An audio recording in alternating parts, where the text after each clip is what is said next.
por que Deus enviou um espírito imundo para atormentar Saul? Para responder essa pergunta, eu preciso te explicar o contexto dessa história para que você consiga compreender. A verdade é que o ser humano quase sempre está descontente com o que tem. E na maioria das vezes acredita que a grama do vizinho é sempre mais verde que a sua. Você certamente já ouviu essa frase. Isso aconteceu com o povo de Israel, quando viu uma aparente prosperidade entre as nações pagãs, que, diferente deles, eram governadas por um rei humano e não por um rei divino. Acharam então que seriam mais felizes se tivessem um rei humano como cabeça da nação, e apelaram ao profeta Samuel para que convencesse a Deus de que sabia o que era melhor para a vida de todos eles. Então, o povo não parou para pensar que Deus é o melhor de todos os reis, que o sistema de governo teocrático, ou seja, aquele que é centralizado na figura de Deus, no teós, era muito mais seguro para todos aqueles que não quisessem correr o risco de serem injustiçados por causa da falha de algum governante humano. Contudo, é certo de que o Rei Eterno se sentiu rejeitado por aqueles a quem tanto amou. Embora tendo libertado o povo da escravidão egípcia por meio de milagres e provas incontestáveis de que ele estava no controle da vida deles para que eles fossem felizes, prósperos de verdade, como um grande cavalheiro, ele respeitou o desejo dos seus filhos descontentes, sem todavia deixá-los entregues ao azar. Um outro ponto importante que a gente vai encontrar em 1 Samuel 9 e 10 nos conta alguns detalhes de como o Senhor escolheu Saul e encheu do Espírito Santo, para que ele mesmo, tendo seus defeitos de caráter, aproximasse o povo de Deus através de um reinado justo e de pura dependência da graça divina para a obtenção do êxito e das vitórias diante das nações pagãs que sempre os ameaçavam de todos os lados. Porém, nem sempre o Espírito Santo pôde habitar em Saul.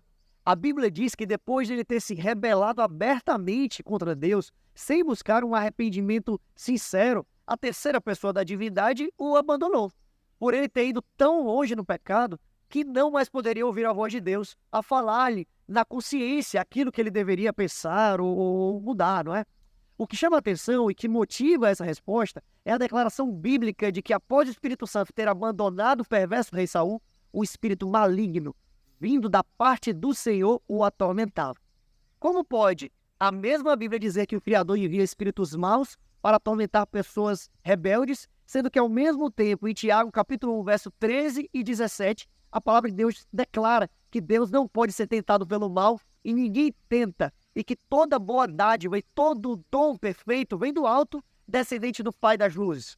Nós encontramos a resposta no próprio contexto, na declaração, e em outros textos bíblicos paralelos, onde o Senhor é apresentado não como o originador do mal, mas sim o diabo. Então a gente já vai começando a entender essa lógica. Em 1 Samuel 16,15, nós vimos que foram os oficiais de Saul e não a Bíblia quem afirmou que o espírito maligno ou imundo. Então, os oficiais de Saul lhe disseram ao espírito maligno mandado por Deus te atormentando. Percebe? Então foi uma fala deles, não uma fala da Escritura. Perceba que esta era uma crença dos oficiais de Saul e não dos autores bíblicos inspirados.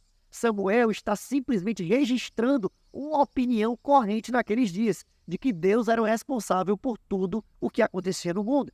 A Bíblia apresenta uma imagem de Deus bem diferente dessa que foi pintada pelos amigos de Saul. Os textos a seguir serão suficientes para lhe ajudar a entender que Deus não envia espíritos maus para atormentar as pessoas que o rejeitaram. Mesmo, claro, que ao sair da presença do Criador, a pessoa fique mais vulnerável a isso, obviamente. Então, o mal, ele não habita com Deus. E por isso, demônios não podem sair da presença dele para atormentar as pessoas. Tu não és um Deus que tenha prazer na justiça contigo. O mal não pode habitar. A gente vai encontrar em Salmo 5,4. Deus não tenta pessoas. Quando alguém for tentado, jamais deverá dizer, estou sendo tentado por Deus, pois Deus não pode ser tentado pelo mal, e ninguém o tenta. Tiago, capítulo 1, verso 13. Um outro texto que a gente precisa ficar em mente é que nós não devemos pensar que Deus possa fazer mal a nenhum de nós. Longe de Deus esteja fazer o mal e de Todo-Poderoso praticar a iniquidade. Nem pode nem pensar que Deus faça o mal, que é o Todo-Poderoso que perverta a justiça. Diz Jó em 34, verso 10 e 12.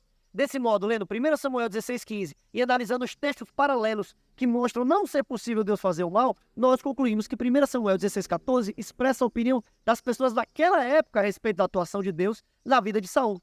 Como eles acreditavam que tudo vinha de Deus, o autor bíblico então simplesmente fez um registro de uma crença daquela época, sem com isso apresentar uma teologia sobre a origem do mal, que difere completamente do restante das Escrituras. O mais importante nessa história é que nós possamos entender que, estando perto de Deus, nós temos o Espírito Santo no nosso coração.